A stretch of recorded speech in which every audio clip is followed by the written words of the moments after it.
വാസ്തുവിദഗ്ധൻ അവരുടെ വീട്ടിൽ വന്ന് പറഞ്ഞു, തെക്കു പടിഞ്ഞാറൻ മൂലയിലായിരിക്കണം ഏറ്റവും ഉയരമുള്ള മൂല. നിങ്ങളുടെ വീട്ടിൽ ഇത് തിരിച്ചാണ്. നിങ്ങൾക്ക് 2 കുട്ടികളുണ്ട്, അതിലൊരാൾ മരിക്കും. അവൾ 2 ആഴ്ച കൊണ്ട് ഭ്രാന്തിളകിയതുപോലെയായി. വിവിധ ഭൂപ്രകൃതികളിൽ വിവിധ തരം വാസ്തുക്കളുണ്ട്. അതുകൊണ്ട് വാസ്തു കൺസൾട്ടന്റുമാർ പുതിയ പരിഹാരങ്ങളുമായി വന്നിരിക്കുന്നു. ഒരു കണ്ണാടി വയ്ക്കുക. എല്ലാ നെഗറ്റീവ് ഊർജ്ജങ്ങളും നിങ്ങളുടെ അയൽക്കാരുടെ അടുത്തേക്ക് പ്രതിഫലിക്കും.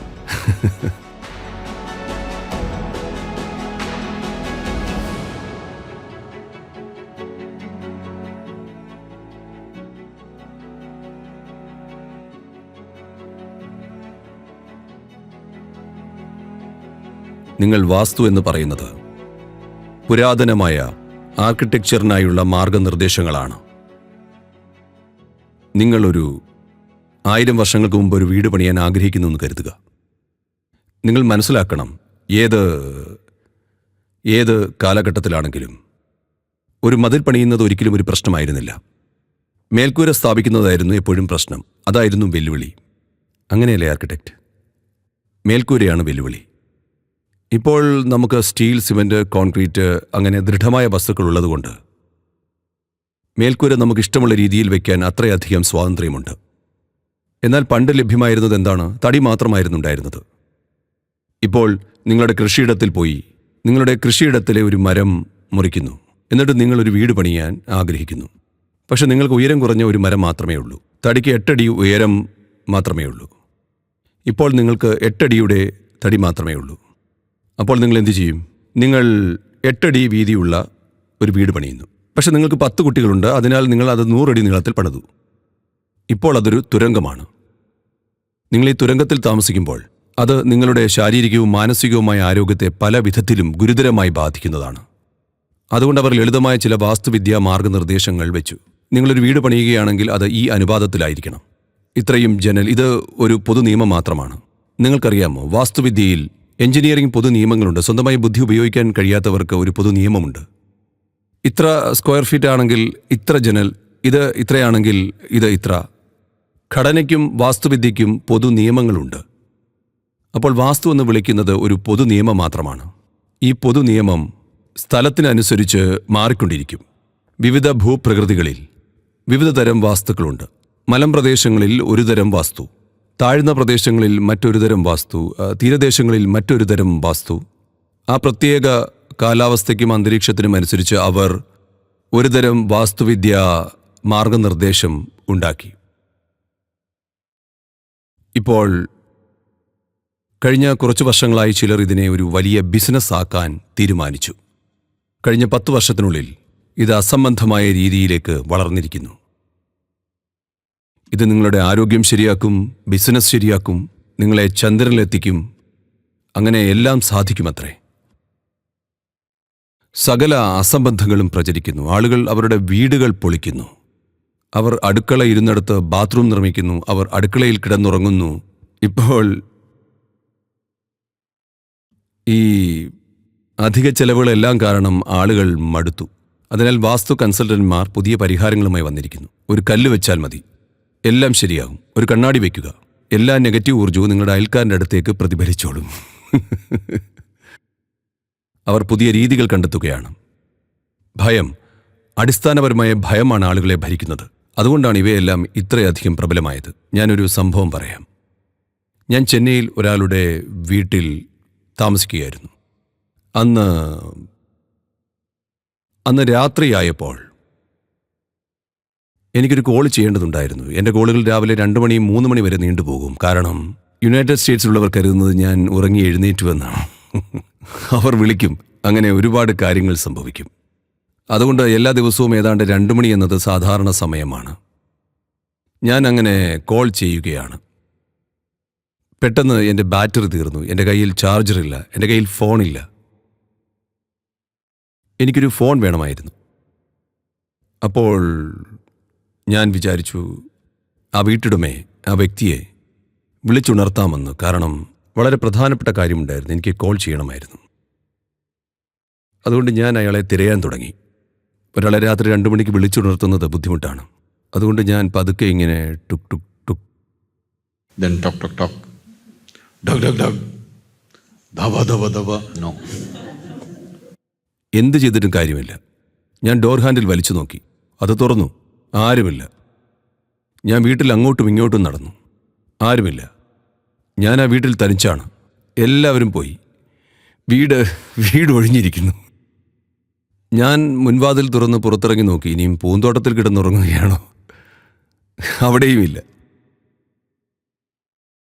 അവിടെ ഒരു ഫോൺ ഇരിപ്പുണ്ടായിരുന്നു, ഒരു ലാൻഡ് ലൈൻ. ഞാൻ ഞങ്ങളുടെ ഓഫീസിലേക്ക് വിളിച്ചു. എന്നിട്ട് ചോദിച്ചു, ഈ മനുഷ്യൻ എവിടെയാണ്? അയാളുടെ സെൽഫോണിൽ വിളിക്കൂ. ഞങ്ങളുടെ ഓഫീസിൽ നിന്ന് അയാളുടെ സെൽഫോണിലേക്ക് വിളിച്ചു. നിങ്ങൾ എവിടെയാണ്?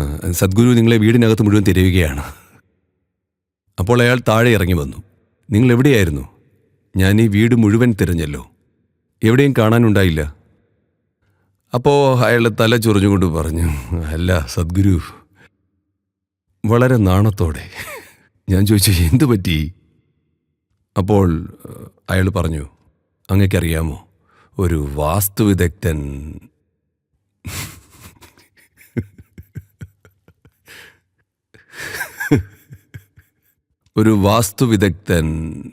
അയാളുടെ എല്ലാ ബിസിനസ് പ്രശ്നങ്ങളും അയാൾ തെറ്റായ സ്ഥലത്ത് ഉറങ്ങുന്നത് കാരണമാണ് എന്ന് ഒരു വാസ്തുവിദഗ്ധൻ പറഞ്ഞു അത്രേ. ഉറങ്ങാൻ ഏറ്റവും നല്ല സ്ഥലം ബാത്റൂമാണെന്ന് ആ വാസ്തുവിദഗ്ധൻ അയാളോട് പറഞ്ഞിരിക്കുന്നു. ആ മനുഷ്യൻ ശരിക്കും, അയാളും അയാളുടെ ഭാര്യയും ബാത്റൂമിലാണ് ഉറങ്ങുന്നത്. അവർ ശരിക്കും ബാത്റൂമിലാണ് ഉറങ്ങുന്നത്. അതുകൊണ്ടാണ് എനിക്ക് കണ്ടെത്താൻ കഴിയാതിരുന്നത്. ഞാൻ എല്ലായിടത്തും അയാളെ തിരഞ്ഞു. ഞാൻ അയാളോട് പറഞ്ഞു, നിങ്ങൾ മരിച്ചു പോയാലും കുറഞ്ഞത് ബെഡ്റൂമിൽ കിടന്ന് കുറച്ച് അന്തസ്സോടെ മരിക്കൂ. ബാത്റൂമിൽ കിടന്നുറങ്ങി എന്നേക്കും ജീവിക്കുന്നതിൽ എന്താണ് കാര്യം?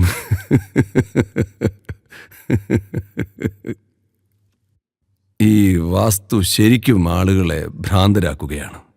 ഞങ്ങൾ കെട്ടിടങ്ങൾ നിർമ്മിക്കുന്നുണ്ട്. റൂറൽ റിജുവിനേഷൻ പ്രോജക്റ്റുകൾക്ക് ഫണ്ട് ശേഖരിക്കുന്നതിനായി ഇഷ ബിസിനസിന്റെ ഭാഗമായി ഞങ്ങൾ റിയൽ എസ്റ്റേറ്റ് രംഗത്തുണ്ട്. ഞങ്ങൾ അപ്പാർട്ട്മെന്റുകൾ നിർമ്മിക്കുന്നു.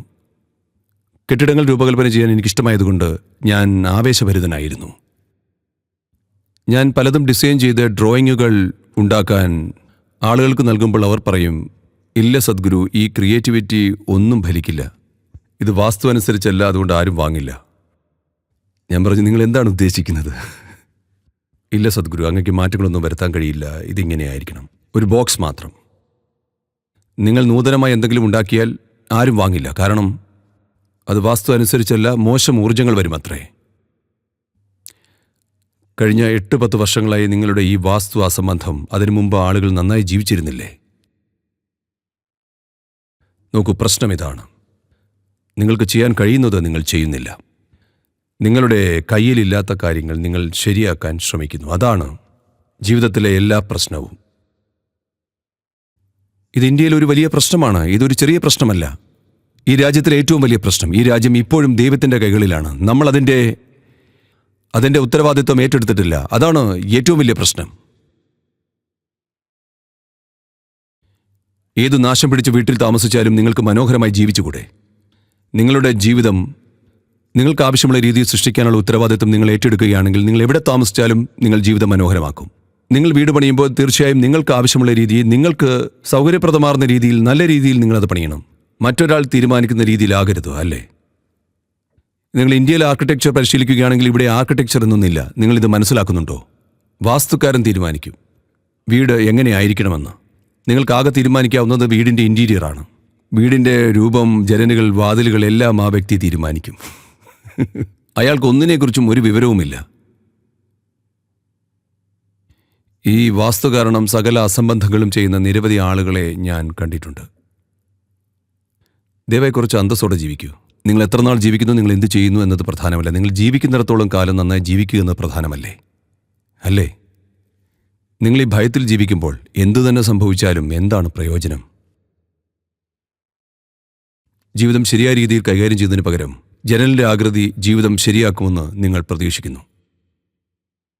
ടെലഫോൺ പോലും ഒരു പ്രത്യേക സ്ഥലത്ത് വയ്ക്കണം. വാസ്തുശാസ്ത്രം എഴുതിയപ്പോൾ എന്തായാലും ടെലഫോൺ ഉണ്ടായിരുന്നില്ല. നമ്മൾ അത്രയെങ്കിലും മനസ്സിലാക്കണം. അവർ ആളുകളുടെ ഭയത്തെ വളരെ മോശമായി ചൂഷണം ചെയ്യുകയാണ്. നോക്കൂ, ഞാനൊരു വീട്ടിൽ പോയിരുന്നു. എനിക്ക് സ്ത്രീയെ നന്നായി അറിയാം. അത് കോയമ്പത്തൂരിലെ ഒരു വലിയ വീടാണ്. വീടിനുള്ളിൽ വലിയൊരു പൂന്തോട്ടമുണ്ട്. ഞാൻ മുമ്പ് ഈ വീട്ടിൽ പോയിട്ടുണ്ട്. ഒരു ദിവസം ഞാൻ അവിടെ ഉച്ചഭക്ഷണത്തിന് പോയി. പൂന്തോട്ടത്തിൽ ഒരു വലിയ കാറ്റാടി മരത്തിന് തടി നിൽക്കുന്നത് ഞാൻ കണ്ടു. അത് കോൺക്രീറ്റ് ചെയ്തു വെച്ചിരിക്കുന്നു. ഞാൻ ആ സ്ത്രീയോട് ചോദിച്ചു, എന്ത് പറ്റി, എന്താണ് ഈ തൂൺ ഇവിടെ വെച്ചിരിക്കുന്നത്? അവർ മടിച്ചു പറഞ്ഞു, അവരുടെ ഒരു സുഹൃത്ത് ഒരു വാസ്തുക്കാരനെ ശുപാർശ ചെയ്തു അത്രേ. ഈ വാസ്തുക്കാരൻ അവരുടെ വീട്ടിൽ വന്നു, വീടിനുള്ളിലൂടെ നടന്നു, എന്നിട്ട് പറഞ്ഞു, നോക്കൂ, വടക്ക് പടിഞ്ഞാറൻ മൂല തെക്ക് പടിഞ്ഞാറൻ മൂലയേക്കാൾ താഴ്ന്നിരിക്കണം. തെക്ക് പടിഞ്ഞാറൻ മൂലയായിരിക്കണം ഏറ്റവും ഉയരമുള്ള മൂല. ഇപ്പോൾ നിങ്ങളുടേത് തിരിച്ചാണ്. ഞാനിത് നോക്കുമ്പോൾ എല്ലാ കണക്കുകൂട്ടലുകളും പ്രകാരം നിങ്ങൾക്ക് 2 കുട്ടികളുണ്ട്, അതിലൊരാൾ മരിക്കും. അവർക്ക് 2 ആൺമക്കളായിരുന്നു. അവർ പറഞ്ഞു, അസംബന്ധം, എനിക്കിതിലൊന്നും താല്പര്യമില്ല, താങ്കൾക്ക് പോവാം. അയാൾ പറഞ്ഞത് നിങ്ങളുടെ ഇഷ്ടം. എന്നിട്ട് അയാളുടെ കാർഡ് കൊടുത്തിട്ട് അയാൾ പോയി. അയാൾക്കറിയാം അത് ഫലിക്കുമെന്ന്. അവർ ചിന്തിച്ചു, അസംബന്ധം, ഞാൻ എന്തിനാണ് ഈ മനുഷ്യനോട് അഭിപ്രായം ചോദിച്ചത്? എൻ്റെ കുട്ടികളിൽ ഒരാൾ മരിക്കുമെന്ന് അയാൾ പറയുന്നു. അവൾക്കത് ഇഷ്ടപ്പെട്ടില്ല. പക്ഷെ 3 ദിവസത്തിന് ശേഷം അവർ കുട്ടികളെ നോക്കി. അവർന്ന് തുമ്മിയാൽ അവരിലൊരാൾ മരിക്കാൻ പോവുകയാണ്. ചിന്തിക്കാൻ തുടങ്ങി, ആരാണ്. അതവരെ ബാധിക്കാൻ തുടങ്ങി. അവർ 2 ആഴ്ച കൊണ്ട് ഭ്രാന്തിളകിയതുപോലെയായി. അപ്പോൾ അവർ ആ വാസ്തുക്കാരനെ വിളിച്ചു. ശരി, ഞാൻ എന്തു ചെയ്യണം? അയാൾ പറഞ്ഞു, എനിക്കിത് ശരിയാക്കാൻ കഴിയും, ഞാൻ നോക്കട്ടെ. അതിന് 50,000 രൂപ ചിലവാകും. എൻ്റെ കയ്യിൽ 50,000 രൂപയില്ല. അവർ വിലപേശി അവസാനം 12,000 രൂപയായി കുറച്ചു. അയാൾ സമ്മതിച്ചു, ഒരു ദിവസം ശരിയാക്കാമെന്ന് പറഞ്ഞു. അയാൾ ഒരു ദിവസം ഒരു വലിയ നീളമുള്ള തൂണുമായി വന്നു. എന്നിട്ട് ഈ തൂണ് തെക്ക് പടിഞ്ഞാറൻ മൂലയിൽ കുഴിച്ചിട്ടു. തെക്ക് പടിഞ്ഞാറൻ മൂല എങ്ങനെയാണ് വടക്ക് പടിഞ്ഞാറൻ മൂലയേക്കാൾ ഉയരമുള്ളതായതെന്ന് കാണിച്ചു കൊടുത്തു. കുട്ടികൾ ഇപ്പോൾ വളരെ സുഖമായിരിക്കുന്നു.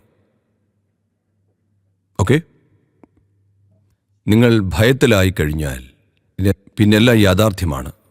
എല്ലാം മോദി വീർപ്പിക്കപ്പെടും. ദയവായി,